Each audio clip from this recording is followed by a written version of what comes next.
Mumpung ingat menawi mangke supe wonten bantuan doa ditujuaken dumateng Bapak wartawan Pak Wawan ingkang samangke operasi teng Rumah Sakit Islam. Mugi-mugi Pak Wawan sedaya keluarga kang sakit dipun paringi saras kali Allah. Amin amin ya rabbal alamin. Ala hadiniyat al-Fatihah.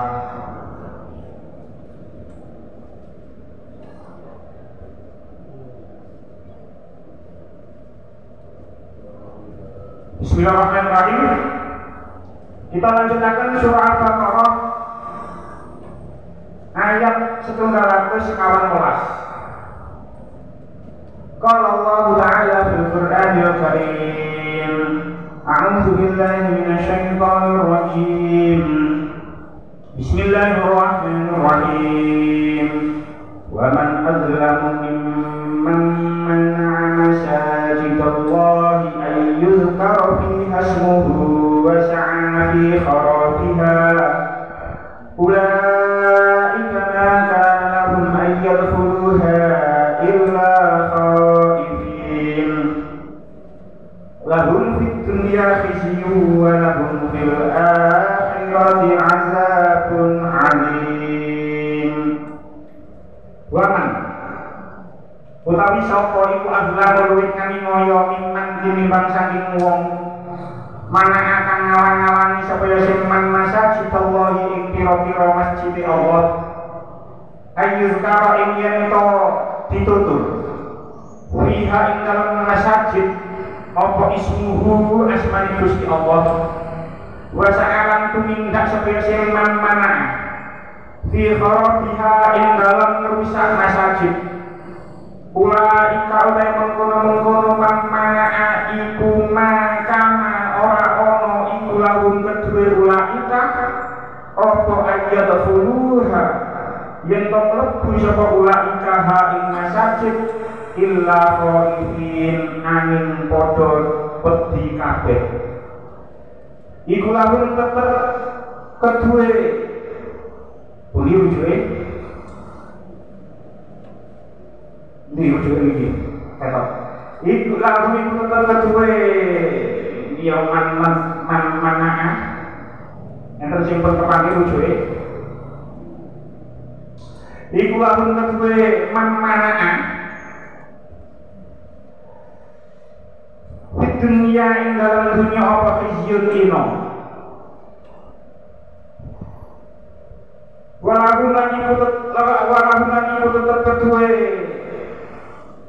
ulaika menurut diri sami mawon nggih bali teman mana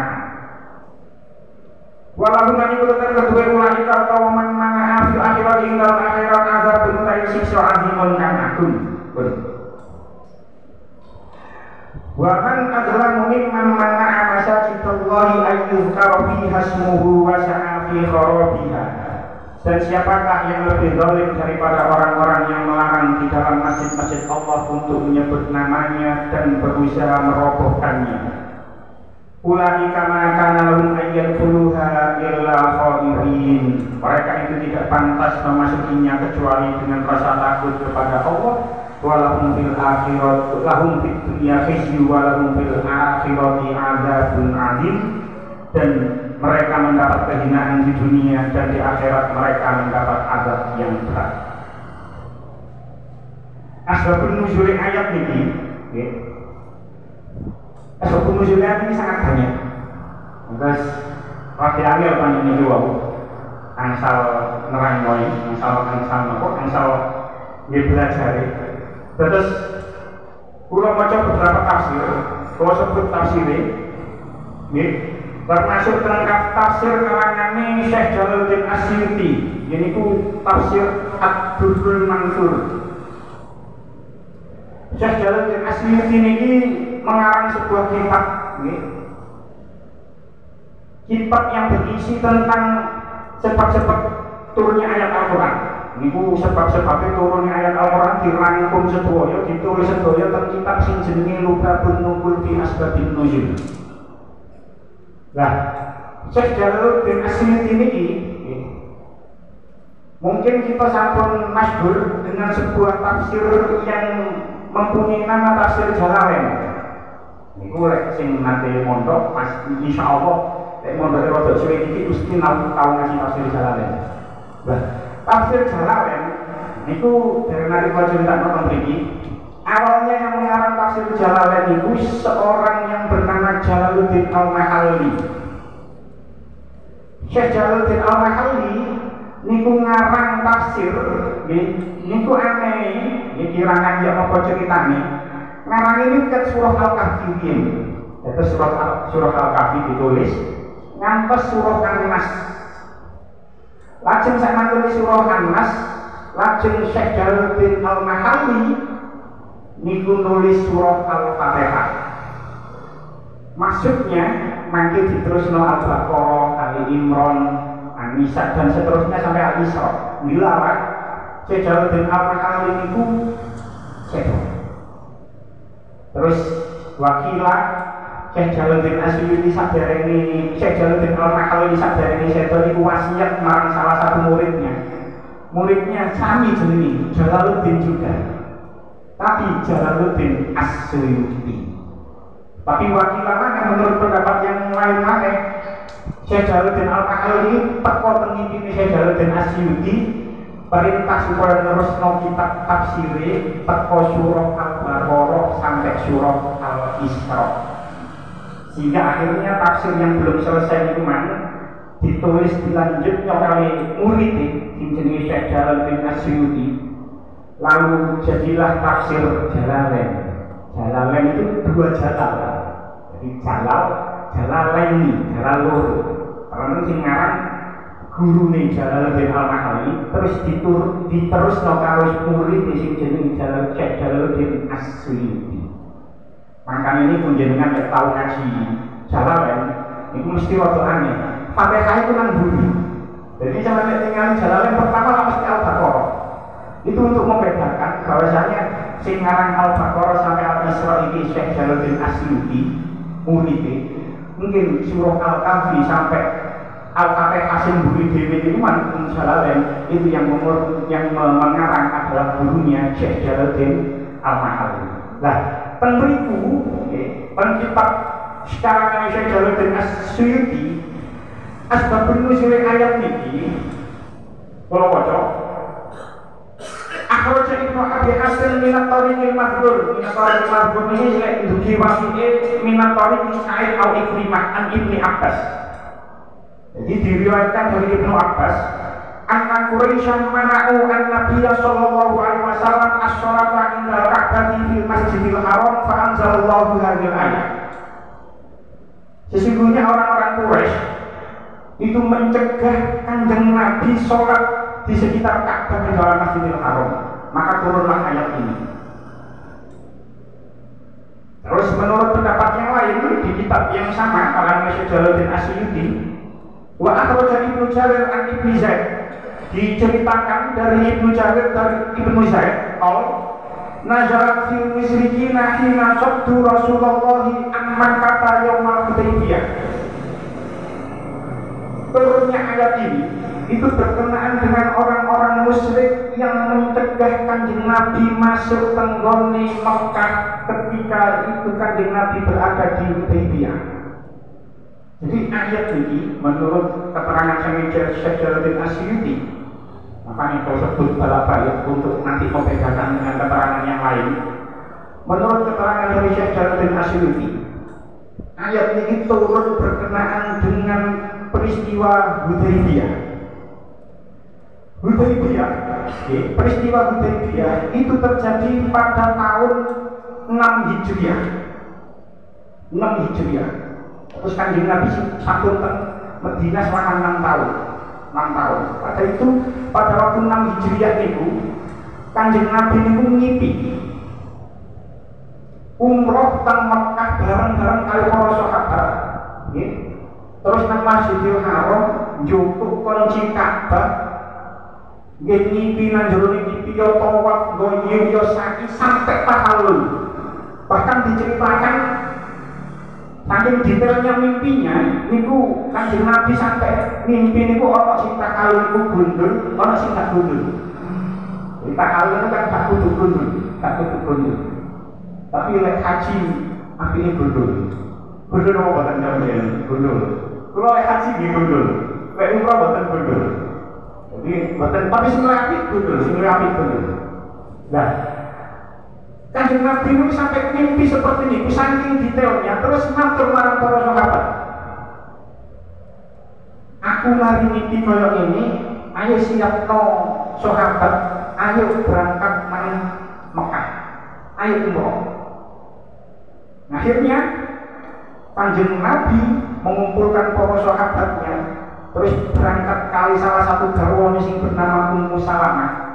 Kanjeng Nabi berangkat umroh pada tahun 6 Hijriah itu bersama 1.400 orang. Dengan bayang mau 1.400, wakilah 1.500. Jadi umpama numpak bis isi setet, nanggone ono itu bis isi setet soalnya. Itu berarti 30 bis. 30 bis. Sebuah rombongan yang sangat besar. Tapi pada saat itu buatan ono mobil sih. Jadi numpak unta, jin melaku. Padahal numpak bis itu perjalanan itu kurang lebih 6 jam sama detik. 6 jam sama detik, buatan nanti mandek suwe-suwe loh. Ini itu 6 jam sama detik. Dengan saat ini sampun canggih, sampun maju. Ada kereta cepat yang bernama Haromen Express. Itu kecepatannya sampai 300 km per jam. Itu saja ditempuh 2 jam setengah. Jadi jarak antara Madinah dan Mekah itu 450 km. Jadi kalau kini menang di 450 itu. Aduh. Jadi jaraknya jauh. Dugi Madinah tenggone Mekah. Nah, barang singkat cerita, wis teko Mekah, teko Hudaybiyah kali Mekah itu teko Hudaybiyah kan Masjidil Haram itu kurang lebih 1 kilo kini porong lah. Ini potong. Itu dicegah kali orang-orang musyrik Arab gak oleh mlebu Mekah, gak oleh mlebu Masjidil Haram. Singkat cerita akhirnya Nabi mengutus Sayyidina Umar awalnya, tapi Sayyidina Umar menolak karena kula mboten gadah bola ten mriku. Jenengan ngutus Sayyidina Utsman mawon. Akhirnya Sayyidina Utsman yang diutus kali Rasulullah untuk diplomasi dengan orang-orang musyrik Arab agar jamaah sahabat-sahabat Kanjeng Nabi yang sudah 1.500 orang berkumpul di Hudaybiyah agar diizinkan masuk ke Masjidil Haram untuk melakukan umroh. Diutus Sayyidina Utsman oleh pimpinan kafir Quraisy. Dikongkon matur, dikongkon ngomong, kita ini tidak bertujuan perang, kita hanya bertujuan umroh. Maka kali orang kafir Quraisy boten ngangsal masuk. Karena Sayyidina Utsman tenggone diplomasi niku boten mulai-mulai. Kok suwe Sayyidina Utsman tidak mulai-mulai. Memang nggih wakilan ditawan. Kok gak mulai-mulai sehingga terdengarlah cerita, terhembuslah isu kalau Sayyidina Utsman ini dibunuh. Jadi saking suwe Sayyidina Utsman diplomasi kok gak suwe-suwe, tidak disebutkan berapa hari memang tentang kitabnya. Tapi terhembuslah isu kalau Sayyidina Utsman ini dibunuh. Akhirnya Kanjeng Nabi mengumpulkan semua sahabatnya dibaiat kali Kanjeng Nabi. Kok kabeh sahabatnya gelem baiat, kecuali satu orang ini munafik jenenge Jad bin Qais. Sampai Kanjeng Nabi matur, menurut kitab dikatakan la nabraha hatta najizal qaum. Kita tidak akan beranjak dari sini sampai kita memerangi mereka. Soalnya Sayyidina Utsman isunya sudah dibunuh. Kabeh sahabat sampun baiat kecuali satu orang itu mana. Terus Sayyidina Utsman karena tidak balik-balik, terus Kanjeng Nabi itu nyepeng astone piyambak. Terus Kanjeng Nabi matur hadhihi an Utsman. Ini baiatnya Utsman. Peristiwa itu dikenal dengan baiat Ar-Ridwan. Dilawan sak mantune sedaya wis baiat. Sayyidina Utsman itu balik. Ternyata gak mati. Akhirnya balik, terus akhirnya Sayyidina Utsman juga ikut baiat juga. Terus akhirnya diutuslah diplomasi mana? Terjadilah perjanjian Hudaybiyah. Orang-orang kafir Quraisy mengutus makanya diplomatnya yang bernama Suhail bin Amr. Suhail bin Amr itu kerangnya luar biasa, tapi penting-penting itu akhir masuk Islam. Jadi kita itu tidak tahu memusuhi Islam. Siapa kan besoknya bakal masuk Islam seperti Suhail bin Amr, Khalid bin Walid. Itu awal-awalnya memusuhi Islam. Terus Kanjeng Nabi bertemu Sayyidina Ali. Terus Sayyidina Ali. Terus terjadilah perjanjian Hudaybiyah yang mana isinya itu dinilai merugikan orang Islam. Isi perjanjian Hudaybiyah itu dinilai oleh sebagian sahabat itu merugikan orang Islam karena apa? Salah satu poin perjanjian Hudaybiyah itu orang-orang Islam, kaum Islam disuruh balik maneh nanggone Madinah. Mau penjenengan boten kecewa berangkat ke Madinah melaku sekian hari 450 km teko Hudaybiyah tak oleh mlebu dikongkon balik maneh nanggone Madinah. Itu terus salah satu poinnya tahun berikutnya boleh umroh oleh umroh mana tapi cuma 3 hari, oleh umroh mana cuma tapi 3 hari. Jadi akhirnya apa? Akhirnya pasukan Islam itu balik ke Madinah. Sebagian sahabat kecewa, tapi bukan wani matur ke Rasulullah. Si protes ini Sayyidina Umar ini luar biasa. Sayyidina Umar ini menyerah nopo gitu. Logikanya itu kuat. Makanya cerita yang masyhur itu Sayyidina Umar itu sajane gak gelem ngambung Hajar Aswad. Pakai ngomong sakjane ngambung Hajar Aswad itu ngomongin Sayyidina Umar itu. Itu waktu jauh ngomong Kanjeng Nabi gak tau ngambung awak, gak bakal ngambung awakmu. Itu saking logikanya Sayyidina Umar itu sangat kuat. Tapi mereka itu ngomong apa? Ini Sayyidina Umar itu boten mantun protes nang Kanjeng Nabi, tapi ngomongnya marang Sayyidina Abu Bakar. Jadi Kanjeng Nabi ku ngipi umroh kok awak dhewe gak sida umroh iki opo Kanjeng Nabi. Sampai Sayyidina Umar ngomong tentang Sayyidina Abu Bakar. Tapi Sayyidina Abu Bakar juga luar biasa. Sayyidina Abu Bakar jawab, Kanjeng Nabi ku Rasulullah Allah. Kanjeng Nabi wis matur ngono, ya wis. Tapi kan di dalam mimpi Kanjeng Nabi tidak disebutkan kapan umroh itu akan terjadi. Nah, harus tahun ini kan, bisa jadi tahun depan kan. Akhirnya nopo? Akhirnya Sayyidina Umar menerima. Terus akhirnya terjadilah umroh qadha 1 tahun berikutnya. Jadi ketika poin perjanjian Hudaybiyah itu eyel-eyelane gak karu-karuan. Pertama ditulis Bismillahirrahmanirrahim, Suhel ini mboten turun. Apa itu Bismillah? Kita tidak mengenal Allah Ar-Rahman Ar-Rahim. Akhirnya ditulis Bismillahi Allahumma dibayar apa malah tanggal kita ini. Terus ditulis bapaknya perjanjian pihak pertama ini, pihak kedua ini, cara ini ngono. Pihak umat Islam diwakili Muhammad Rasulullah tulisannya. Suhail badan turun ditulis Rasulullah. Lah Sayyidina Ali itu badan turun nyawet Rasulullah. Akhirnya sing nyawet Rasulullah itu Rasulullah biasa. Jadi makanya ini ada yang berpendapat Kanjeng Nabi itu pada akhirnya sudah bisa membaca. Pendapat ini mana? Sebab ketika perjanjian Hudaybiyah ini musim nyawet kata Rasulullah itu Kanjeng Nabi diambil. Tapi ini bisa saja apa Sayyidina Ali sing dudunan dengan sing coret sing mriki lho Sayyidina Kanjeng Nabi bisa jadi seperti itu, tapi ada yang berpendapat seperti itu. Pada akhirnya nanti Kanjeng Nabi itu sangat kocok. Karena ketika perjanjian Hudaybiyah yang mencoret lafaz Rasulullah di dalam teks perjanjian Hudaybiyah itu Rasulullah yang pertama Sayyidina Ali bertempur. Akhirnya dilakukanlah proses perjanjian Hudaybiyah, terus perjanjian Hudaybiyah diteken sehingga Kanjeng Nabi beserta para sahabat balik nanggone Madinah. 1 tahun setelah peristiwa itu Kanjeng Nabi balik maneh dengan 2.000 orang. 2.000 orang itu tidak termasuk wanita dan anak-anak. Jadi awalnya berangkat 1.400 atau 1.500 berangkat, tapi gak sido karena ditahan nang Hudaybiyah balik nanggone Madinah.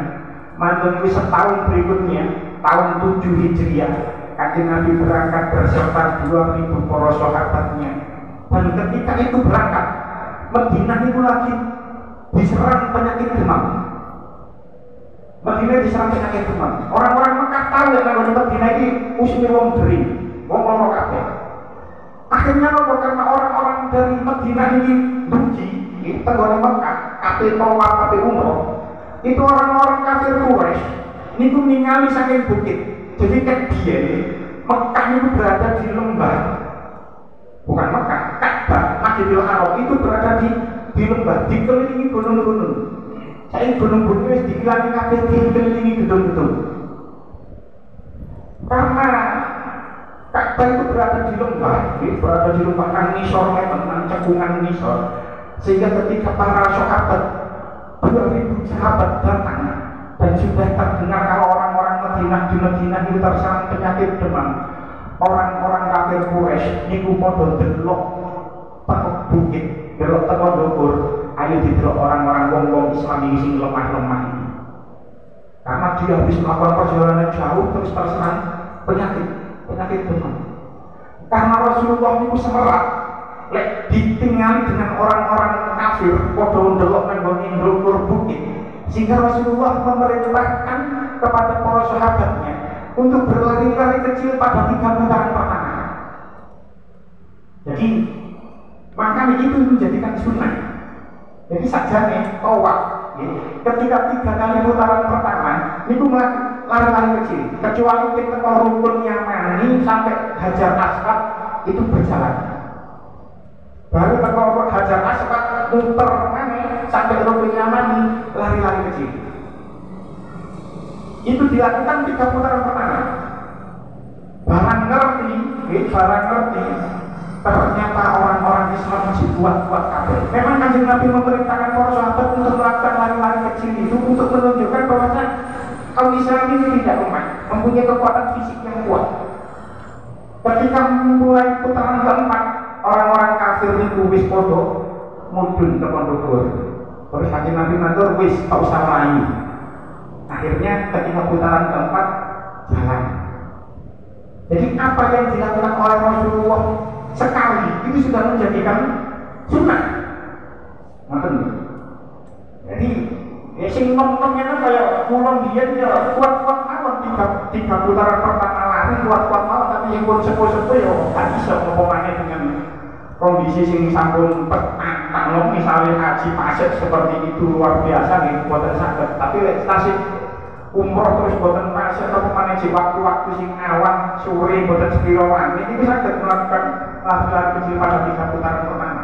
Jadi apa yang dilakukan Kanjeng Nabi walaupun itu cuma sekali itu sudah menjadikan sunnah. Itu juga berlaku pada kunut.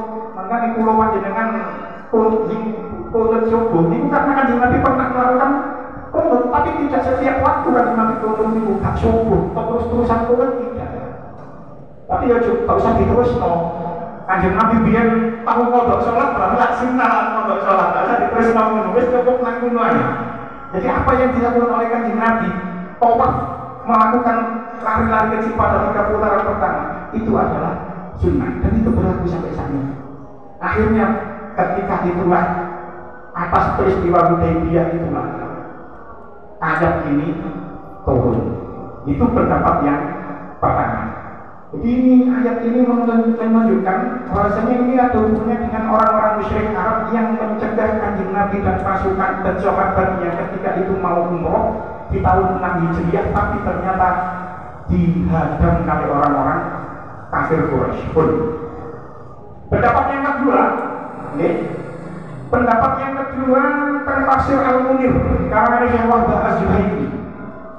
Berikut dikatakan saking riwayat Imam Al-Kalbi, ayat ini turun berkaitan dengan orang Romawi yang bernama Toplus agama Nasrani. Yono wong Romawi agama Nasrani jenenge Toplus tok lawarusin agama Nasrani.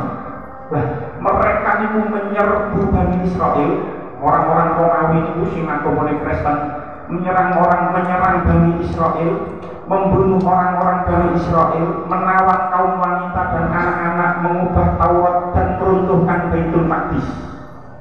Jadi pendapat yang kedua itu adalah orang Kristen yang dimaksud di ayat ini, yang membunuh orang-orang Bani Israel. Pendapat yang ketiga, Tafsir Al-Qurtubi dikatakan Fadzakar al-musiruna annaha nazalat fi Bukhtansor. Pendapat yang ketiga, ayat ini berturun berkenaan dengan seorang raja dari daerah Irak, seorang raja dari Babil yang bernama Bukhtansor. raja niki agamane Majusi, nyembah api, nyembah geni. Mereka itulah yang menyerang orang-orang Yahudi dan merobohkan Baitul Maqdis. Buya Hamka tafsir Al-Azhar itu menceritakan peristiwa ini terjadi 130 tahun setelah diangkatnya Nabi Isa ke langit. Jadi konflik tenggone Baitul Maqdis itu sudah terjadi ribuan tahun yang lalu, bahkan sejak 130 tahun setelah diangkatnya Nabi Isa sudah ada konflik antara Yahudi dan Nasrani.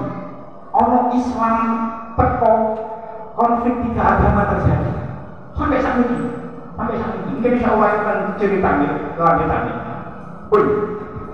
Karena banyaknya riwayat asbabun nuzul sehingga ulama berbeda pendapat siapa ulaika di ayat ini. Mereka dikatakan ulaika maka lahum ayyadkhuluha illa khaifin. Karena banyaknya riwayat asbabun nuzul, maka ulama juga berpendapat banyak tentang siapa ulaika di ayat ini. Enten sing berpendapat bukan Nasrani kemana, ono sing berpendapat orang Nasrani, ono sing berpendapat tentang mentafsir Al-Qurtubi, menurut Ibnu Abbas An-Nasoro, menurut Qatadah ulaika a'da'ullah An-Nasoro, menurut pendapat yang lain itu adalah orang-orang musyrik Arab yang mencegah Kanjeng Nabi masuk Masjidil Haram, dan itu terjadi pada tahun Hudaybiyah. Tapi menurut pendapat yang lain, al-muradu man mana'a kulla masjidin ila yaumil qiyamah. Jadi yang dimaksudkan ayat ini menurut pendapat yang lain, siapa saja yang mencegah manusia masuk ke dalam masjid sampai hari kiamat. Nah, siapapun ulaika, karena memang banyak sekali pendapat. Sing menarik temriki, Gusti Allah temriki menggunakan redaksi lafaz masajid. Masajid itu adalah bentuk jamak dari lafaz masjid. Jadi masjid itu adalah jamak taksir dari masjid. Masjidani, masjid. Mengapa kok Allah menggunakan redaksi lafaz jamak? Kok tidak mufrad? Padahal sing dimaksud masjidnya namun siji. Kalau menggunakan pendapat sing ulaika kafir Quraisy, berarti sing dimaksud adalah Masjidil Haram. Tapi lek sing dimaksud orang-orang Baitul Maqdis, orang-orang Nasrani atau orang Majusi sing menyerang Baitul Maqdis itu kan berarti yang dimaksud masjid memiliki adalah Baitul Maqdis. Kenapa kok Allah menggunakan redaksi jamak kok tidak mufrad? Padahal yang dimaksud itu cuma satu. Bisa Masjidil Haram, bisa Masjidil Aqsa. Dalam hal ini masih Baitul Maqdis, karena pada saat itu Masjidil Aqsa dari wonten. Masjidil Aqsa penggone tafsir Asyawi dikatakan walam yasal kadzalika hatta banahu al-muslimuna fi khilafati Umar bin Khattab. Jadi Masjidil Aqsa itu baru dibangun ketika zamannya Khalifah Umar bin Khattab. Jadi sebenarnya Baitul Maqdis itu adalah kawasan. Jadi ketika Nabi Isra Mi'raj itu minal Masjidil Haram ilal Masjidil Aqsa, bangunan Masjidil Aqsa sampai saat ini wonten. Jadi jenenge Masjidil Aqsa itu ya kawasan. Kawasan itu Masjidil Aqsa. Bentuk masjid. Karena saat itu belum dibangun masjidnya. Ya Baitul Maqdis itu kawasan kanggone kumu wis termasuk masjid. Karena tempat sujud itu adalah masjid. Nah, Kanjeng Nabi, Gusti Allah memiliki menggunakan redaksi jamak, padahal yang dimaksud adalah satu. Itu karena lek dimaknani Masjidil Haram, itu karena di dalam Masjidil Haram itu wonten Ka'bah, dan sholat di dalam Masjidil Haram itu nilainya lebih besar daripada sholat di masjid yang lain. Sholat nanggone Masjidil Haram dibandingno nanggone sholat nang Masjid Ar-Raudhah ini nilainya siji banding ana sing lho kudu sewu Masjidil Haram 100.000. 100.000 kan Masjidil Haram. Di dalam Masjidil Haram wonten Ka'bah dan nilai sholat di sana dengan masjid yang lain bandingannya 1 banding 100.000. Dengan sholat tahajud sanggone kene 100.000. Nek kono mek 1 Pak. Ini luar biasa. Tapi ojo di prinsip aku wis tau tahajud nang kono gak tahajud maneh wis ya ojo. Aku wis tau tahajud nang kono wis tau duha nang kono wis 100.000 punjul wis gak tau gak tahajud maneh gak tau maneh ya ojo. Ya salah ngene. Jadi perbandingan dengan perbandingan sahabat Jabir bin Abdillah, riwayat dari Jabir bin Abdillah, Nabi sallallahu alaihi wasallam sholatun fi masjidi hadza afdalun min alfi sholatin fi masjidihi. Sholat nang masjid kuwi sing dimaksud masjid kuwi adalah Masjid Nabawi. Lek Masjid Nabawi iku afdalun min alfi sholatin fi masjidihi. Lebih utama daripada 1.000 sholat di masjid yang lain. Jadi bandingannya lek Masjid Nabawi 1 banding 1.000. Lek illal Masjidil Haram wa sholatun fil Masjidil Haram afdalu min mi'ati alfi sholatin fi masjidihi. Kecuali di Masjidil Haram, karena sholat di Masjidil Haram itu lebih utama daripada 100.000 sholat di lain Masjidil Haram. Jadi lek nang Masjidil Haram sholat 1 bandingan yang nang di masjid liya 100.000, lek Masjid Nabawi 1 banding 1.000. Itu yang maksud ayat ini. Masjid di ayat ini adalah Masjidil Haram. Nah, Masjidil Aqsa atau Baitul Maqdis juga mempunyai keistimewaan tersendiri. Sholat dari Masjidil Aqsa atau Baitul Maqdis yang berterdapat Baitul Maqdis itu karena memang kawasan, Masjidil Aqsa itu kawasan, tidak harus ke Masjid Aqsa yang itu. Berikut dikatakan an Abi Darda an Nabi sallallahu alaihi wasallam sholatun fi Masjidil Haram yaitu alfi sholatin wa sholatun fi masjidi alfa sholatin wa fi Baitul Maqdis khamsuni alfi sholatin. Kanjeng Nabi nanti dawuh sholat nang Masjidil Haram iku luwih utama bandingane 100.000 sholat, nang Masjid Nabawi 1.000, lek Masjidil Aqsa 500. Jadi setidaknya awak dhewe niku itu ada jadi kepingin yang dibuki sok Masjidil Aqsa sing wis tau cek ono tambahane ngono cek tak masjid loro. Ya tahu nang Masjidil Aqsa karena memang tiga tempat itu adalah masjid yang suci. Artinya suci temriki niku hanya 3 masjid niku yang berbeda nilainya dengan masjid yang lain. Hanya 3 masjid ini. Wakila menurut pendapatnya lain, hadis saking Abu Dzar, sholatun fi masjidi afdalu arba'in sholatin fihi. Menurut pendapatnya lain, pendapat hadis saking Abu Dzar, sholat nang masjid iki luwih utama timbangane nang Masjidil Aqsa 4. Dadi lek nang Masjid Nabawi ku 1.000 dibagi 4 berarti 250. Jadi menurut sebuah pendapat nek nang Masjidil Aqsa itu nilainya 500, tapi menurut pendapat yang lain 250. Hanya 3 masjid ini yang nilainya berbeda dengan masjid yang lain. Selain 3 masjid ini berbeda.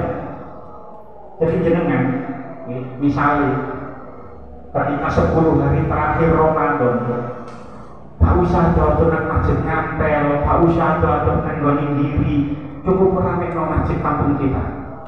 Tak ono bedane itikaf nang masjid kampungnya awak dhewe karo nang goni masjid di Sunan Ampel. Sampai malah desek-desekan nang ngono wis tak karo-karo apa maneh lek malam piro nang Ampel itu. Selawe kok 17 bae. Selawe ku diri. Itu. Kamu sadar teman, tidak ada bedanya masjid di sana dengan masjid di sini. Maksudnya masjid Masjid Al-Akbar, masjid tidak ada bedanya. Hanya 3 masjid ini yang mempunyai nilai berbeda: Masjidil Haram, Masjid Nabawi, dan Masjidil Aqsa. Pun kita lanjut lagi. Ulaika makan ayat khuluha illa khaifin. Karena memang ulama berbeda pendapat, karena memang ulama berbeda pendapat tentang ayat asbabun nuzul ini, maka diulangi tentang ayat ini ulama beda pendapat. Tentang Tafsir At-Tabari dikatakan sing dimaksud ulaika itu adalah orang-orang Nasrani, karena memang ada asbabun nuzul yang berkaitan dengan orang Nasrani. Jadi wong-wong Nasrani niku gak wani mlebu Baitul Maqdis. Mereka masuk Baitul Maqdis itu dalam keadaan takut. Lek sampai keponakan ada orang-orang Yahudi, orang-orang Nasrani itu tadi akan dihukum oleh orang-orang Yahudi. Dan memang kawasan Baitul Maqdis itu sampai saat ini menjadi kawasan suci tiga agama. Dari wong Yahudi, Baitul Maqdis itu adalah tempat yang suci karena temeriku ada tembok ratapan.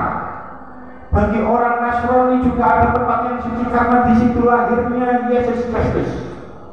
Bagi orang Islam itu adalah tempat yang suci karena di situ kanjeng Nabi Mi'raj. Dari situ kanjeng Nabi Mi'raj. Kanjeng Nabi tahu diberangkatkan dari Masjidil Haram ke Masjidil Aqsa. Jadi memang tiga agama itu, agama Islam, agama Nasrani, agama Yahudi, itu semua mempunyai sejarah di Baitul Maqdis. Dan itu sudah terjadi konflik sejak ribuan tahun yang lalu. Jadi sampai saat ini Baitul Maqdis tetap ada konflik. Ojo kaget. Sebab dari dulu memang seperti itu.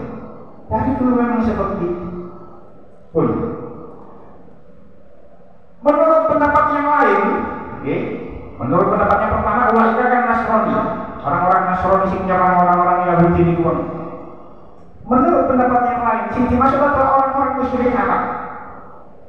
Pada saat ayat ini turun, itu orang-orang musyrik Arab niku pasti saged temani menjeru Masjidil Haram. Pasti saged. Barang ketika dia orang-orang musyrik itu masih wong-wong niku musyrik, orang-orang itu juga temani Masjidil Haram. Ya tawaf, ya sa'i, tapi di sekitar Ka'bah itu masih banyak berhala. Tawaf sa'i tapi bukan karena Allah, tidak, tapi nyembah berhala. Nanggone antara Ka'bah karo Shafa Marwah niku biyen niku pasar biyen. Jadi orang-orang musyrik bebas masuk ke kawasan Masjidil Haram. Karena memang itu adalah wilayah gampangane niku wilayah perekonomian juga. Nah, baru ketika Tafsir As-Sawi dikatakan, baru ketika tahun 9 Hijriah Gusti Allah menurunkan surah At-Taubah ayat 8 itu. Pemeriku Gusti Allah dawuh, a'udzubillahi minasyaitonir rajim, ya ayyuhalladzina amanu innamal musyrikuuna najasun fala yaqrabu masjidal haram ba'da 'amihim hadza. Wahai orang-orang yang beriman, sesungguhnya orang-orang musyrik itu najis, kotor jiwanya. Maka janganlah mereka mendekati Masjidil Haram setelah tahun ini. Sejak saat itu orang-orang kafir boten angsal masuk Masjidil Haram, Masjidil Haram. Makanya ulama akhirnya berbeda pendapat bagaimana hukum orang kafir masuk masjid. Ulama berbeda pendapat. Pemberiki dikatakan ikhtarafat al-madhahibu fi dukhulil kafir al-masjidah famana'ahu al-malikiyatu illa lihajatin. Menurut Imam Malik, orang kafir itu dilarang masuk Masjidil Haram kecuali ada hajat. Betul salah kecuali ada hajat. Kalau ada hajat boleh. Wa faswa asy-syafi'atu faqalu in adzana lahu muslimun fi ghairi masajidis salasah jaza wa illa fa'ala. Tapi menurut Imam Syafi'i, begitu juga Imam Hambali, Imam Ahmad Ibnu Hanbal, orang kafir itu tidak boleh masuk masjid 35 boten angsal. Lek masjid liyane masjid telu oleh. Makanya dia ketika Obama jadi presiden, Obama berkunjung ke Indonesia, kan dengan masjid Istiqlal. Betul apa? Tapi lek masjid telu niku man menurut Imam Syafi'i kali Imam Ahmad Ibnu Hanbal betul angsal. Tapi menurut Imam wa jawazahu al-Hanifatu mutlaqan. Menurut Imam Abu Hanifah boleh secara mutlak masih orang di Masjidil Haram. Jadi menurut Imam Abu Hanifah, kami salah orang kafir sampai saat ini boleh masuk Masjidil Haram boleh. Aku gak ngerti ayat ini kan Imam Abu Hanifah ya pengertian. Masa sekelas Imam Hanafi gak ngerti ini bu ayat ini.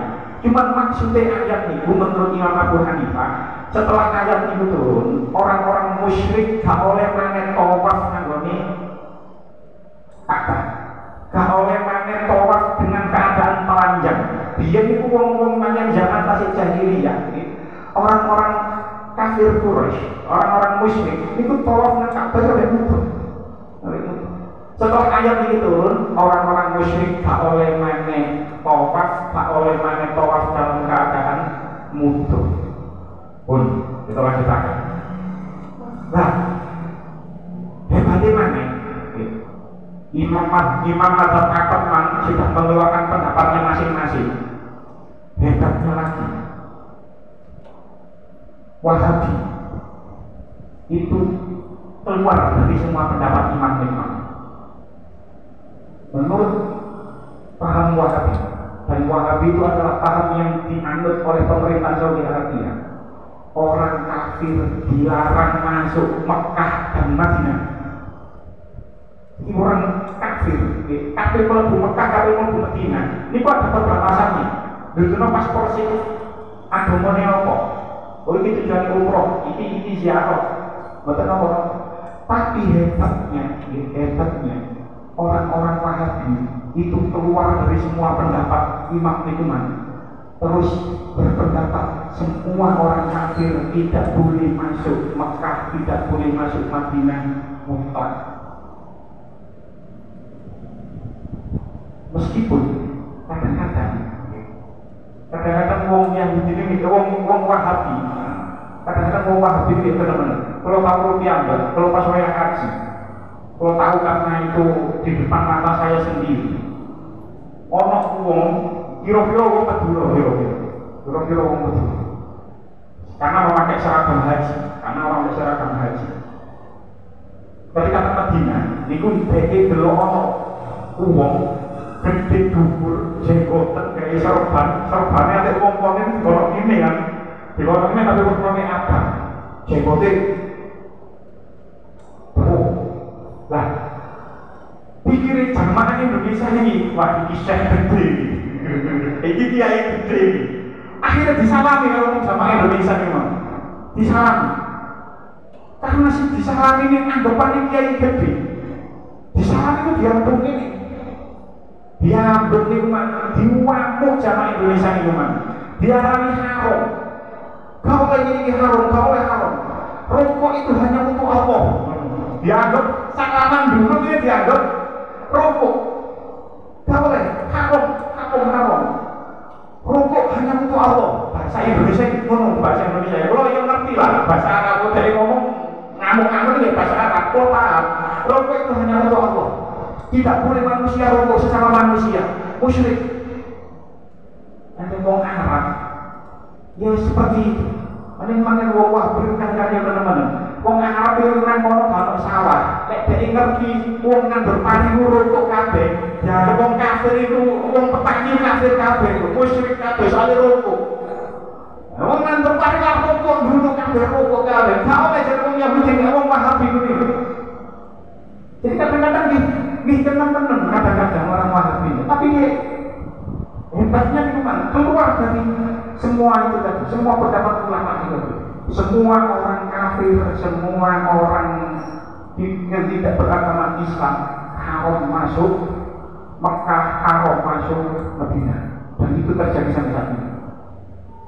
Jadi anak-anak saya hebatnya, sebab saya ngomong, kalau saja Arab Saudi itu tidak dikuasai oleh Wahabi, takanane dino niku ana jamaah dari Madura zaman niku nanggone Mekah niku ketika tawaf nggawa gunting iswah Jangan tahu guru menawa boten jamaah haji Indonesia menggunting kiswa. Jangan balik berita ya Allah. Apa Madura itu? Nah ini oleh duduk sing joget itu duduk tentara, duduk orang yang bertahankan Wahabi. Temenan itu kain kiswa itu kamu tuh. Dikai jimat kabeh diketok kabeh ambek wong. Lek lawan dhewe kira-kira lho ya dijukuki terus didadekno jimat. Tapi alhamdulillah ini pasti enten hikmah ya. Pasti enten hikmah. Lah, balik mana teng masjid? Balik mana teng masjid? Makane kula nyuwun papan iki mang.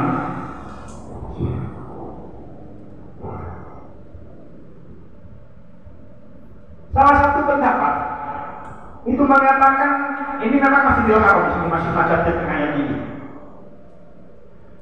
Terus yang dimaksud Masjidil Haram itu apa? Apa yang berpendapat?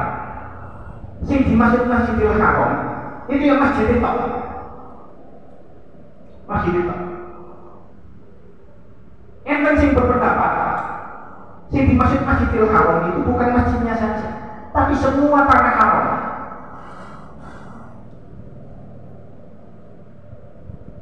Dan inilah pendapat yang diajarkan Sayyid Ahmad Tengkoro Sambini. Pas haji ini kok sholat dengan Sayyid Ahmad Tengkoro? Boten. Bisa membuka cara sholat boten? Boten. Biasa. Kalau setiap kali meriko, setiap kali ke Makkah, ini mesti sholat dengan Sayyid Ahmad dan saya pas mau kapan jadwal ngaji. Kalau pas kapan jadwal ngaji ini karena saya punya teman teng mriko. Saya ngaji di nopo jam piro, aku tak ngrono. Jadi cek tahu melok ngaji ini. Wis cek yo nek wis pokok tak wis tau melok ngaji ngawong wis berarti tak guru pula. Walaupun seorang guru karena orangnya menganggap saya murid ya, tapi pokoknya kalau tahu mau guru ngawong ini. Saya Ahmad. Jadi setiap kali kula mriko, niku kula pasno saya pas wayahe ngaos. Cek dianggap murid. Nah, Sayyid itu mengajarkan kepada santri-santrinya. Yang dimaksud Masjidil Haram itu tidak hanya masjidnya saja, tapi semua tanah haram itu masuk Masjidil Haram. Jadi umpama ana wong haji sembahyang nang gone hotel, maka pahalanya senilai tepat 100.000 seperti halnya Masjidil Haram. Dan ini yang saya ajarkan kepada rombongan yang saya pimpin. Kalau haji ini udah ketua rombongan soalnya. Karena saya banyak yang sepuh. Pun bapak usaha masjid Bundino, nantinya ganjarane podo. Sebab nopo Sayyid Ahmad yang dikatakan. Apa dasarnya? Dasarnya itu surah Al-Isra ayat 1. Subhanalladzi asra bi 'abdihi lailan minal masjidil haram ilal masjidil aqsa. Kanjeng Nabi itu ketika Kanjeng Nabi Isra dari Masjidil Haram ke Masjidil Aqsa, itu Kanjeng Nabi sebenarnya tidak mulainya dari Masjidil Haram, tidak. Jadi Kanjeng Nabi buat teman di masjid, pengendara Masjidil Haram terus langsung ke Masjidil Aqsa, tidak. Tapi menurut riwayat yang kuat, Kanjeng Nabi itu berangkat Isra dari Masjidil Haram ke Masjidil Aqsa. Itu berangkat dari rumahnya Ummu Hani binti Abi Thalib. Rumah Ummu Hani binti Abi Thalib itu di luar Masjidil Haram, tapi Al-Quran tetap mengatakan minal Masjidil Haram. Jadi mana?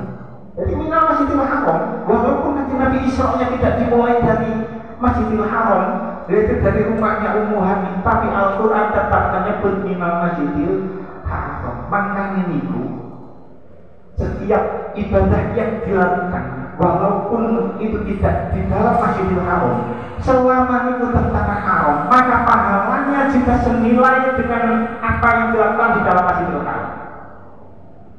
Kan?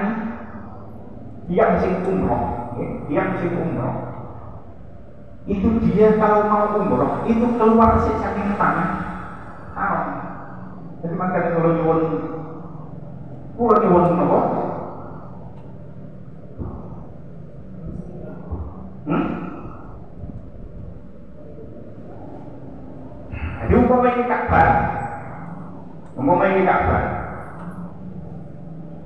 Ini Ka'bah. Ini Masjidil Haram. Nah, ini ono Jirona. Jirona ini 23 km. Nang kene Tankim paling itu umroh itu lek ide-idean nang Tankim. Nang kene Sumais niku Hudaybiyah niku Sumais. Masjid Sumais Hudaybiyah niku ke 25-27 km. Lek sing teko Padang maneh dugi Medina lek gelombang siji Bir Ali, waduh 450 km. Riki Arafah 22 km. Ono maneh enten mriki. Nah, ini nggih batasnya tanah haram. Mekah tambah sak ini. Mekah misalnya ini Mekah. Nopo jenenge papan ini Mekah. Lah semua yang tetap dilakukan masih di wilayah tanah haram ini masih kategori Masjidil Haram. Lah, uang yang bagian umroh itu mesti metu begitu dhisik njaluk mikot Tankim, Hudaybiyah, apa Jirona. Betul sih, metu tetep tanah haram sih, marno niat tapi umroh marno berangkat. Maka lihat gelombang 1 niku enak, boten ono masalah. Soalnya gelombang 1 niku mesti nang Madinah sih. Mungkin mikote ketika mikot pertama niku umroh wajib niku nanggone Bir Ali saja yo gak bir saja. Birun Ali cuman kangelan mungkin Bir Ali ngono iki Hulaifah. Sing repot iki pancen lek gelombang 2. Gelombang 2 itu karena kita itu berada di timur Ka'bah, timur Mekah, maka Jeddah itu misalnya nang kene, kita niku niki alam. Jadi kita Jeddah itu ngeten sik ngliwati mikot sik. Dadi makane sakniki nggih gawe kae mikro nang dhuwur pesawat misalnya. Biar itu jadi masalah ketika tahun-tahun 2010-an itu kiai tasih beda pendapat ono sing gak apa-apa mikot nanggone Jeddah. Jadi nang bandara baru ganti ihram. Tapi kata sing nggone yalam niku kira-kira pirang kilo. Jadi ketika mau masuk tanah haram niku diniku biyen niku. Ini kita mau masuk tanah haram monggo gantos kain ihram. Lah niki dadi masalah sing gelombang kedua. Saiki wis diwajibkan teko pundi dugi Sukolilo malah sakniki. Mun dugi Sukolilo niku repot niku repot yo suci niku. Jadi saestu sakniki seberapa jam kan dhuwur pesawat terus kayak sesuci nang dhuwur pesawat itu minggu. Jadi makanya kalau ini insyaallah pesen Pak Kongkon nggawa kain mikromane BI. Soalnya sesuci nang dhuwur pesawat itu angel gak karo-karuan. Sementara umroh kan kudu suci. Umroh ketika melakukan umroh, ketika tawaf, ketika sa'i itu kan harus suci pakaiannya. Dan sementara nang dhuwur pesawat, sebelum naik pesawat itu sudah disuruh memakai kain ihram sing gelombang 2. Maka di sini enak ini saja ini gelombang pertama. Nah, Wahabi keluar dari itu semua. Jadi tak tanah haram itu tidak. Semua Mekah dan semua Madinah orang kafir tidak boleh masuk. Kulo yang nangen, is pastilah wonten hikmah. Kenapa kok Allah menaruh Wahabi sekarang ini itu menjadi penguasa tenggoni Saudi Arabia. Saumpama mawon sampai setuju, betul nopo gak setuju, betul nopo. Saumpama mawon sing nyekel Masjidil Haram, Masjid Aqsa hukum koyo awak-awakan dhewe ngene iki. Temen nang jero masjid itu terbangan ae kok akhirnya. Ya setuju apa gak setuju? Temenan. Terbangan ae kok. Kita niku dengan Wahabi niku berbeda 180 derajat. Yang kita anggap ibadah niku justru dicegah kali mereka. Mereka mencegah niku menganggap itu ibadah. Yo kok wong misale ziarah nang makam terus wiritan nang ngarepe kuburan kan menurut kita itu ibadah. Menurut mereka nggak boleh, dicegah haram, nggak boleh sini. Dianggap itu ya ibadah, mencegah seseorang melakukan ibadah. Teman saya ngomong, sing menguasai Masjidil Haram, Masjid Nabawi ini orang-orang sing oyok nagoni ziarah wisata ziarah nagoni awak dhewe. Teman setiap jeding ono kota amal itu, tarik mari ngono. Bukti ini nagoni ngono, nagoni masjid ini so di bencongan di kokon keliling ini, mari ngono. Nang kono, betul itu tenang lah. Lo tahu di TV duit, terus kalau titik jangan lo bono kota amal di masjid. Macam berulang krono ya bapak no. Kalau mau nang kono ini, coba kalau kita sing nyekel. Paling kota amal nang ndi ono mari. Pojok kono. Untung ini sangat setuju, terserah buatan setuju, terserah tapi ini pandangan pribadi kula. Allah tidak, wis pastilah Allah hikmah. Allah menaruh Wahabi dan mereka menjadi penguasa, pasti Allah hikmah.